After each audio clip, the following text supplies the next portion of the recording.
Breath-holding spells are reflex events typically initiated by provocation that causes anger, frustration, or pain, making the child cry. The crying stops at full expiration and the child becomes apneic and cyanotic or pale. In some cases, child may become unconscious and hypotonic.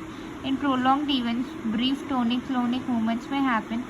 Breath-holding spells are rare before 6 months of age, peak at 2 years, and abate by 5 years of age. Differential diagnoses include seizures and cardiac arrhythmias.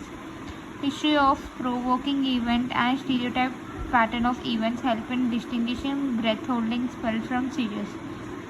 In relevant clinical scenarios, seizures and cardiac arrhythmias, including long QT syndrome, should be ruled out. Essential component of management is parental reassurance. The family should be advised to be consistent in handling the child, to remain calm during the event. Turn him sideways so that secretions can drain and avoid picking the child up, since this decreases blood flow to the brain.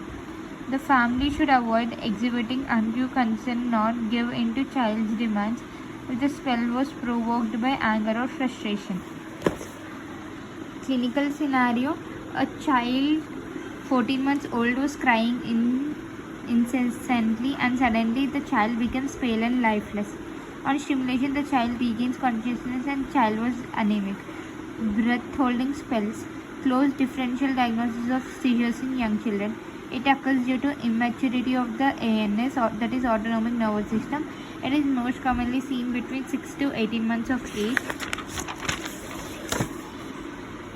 Triggers are anger, frustration, incessant crying.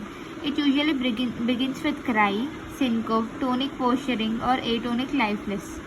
Types: pallid spell, cyanotic spell. Pallid spell, it happens because of reflex vagal bradycardia and asystole. Baby will become pale for few seconds to minutes. Cyanotic spell, it occurs due to prolonged expiration, apnea, intrapulmonary shunting of blood. Treatment is reassurance. Ensure to rule out seizures or any other medical condition. Case scenarios and clinical history will be typical of breath-holding spells. Reassure the parents and treat any underlying iron deficiency anemia.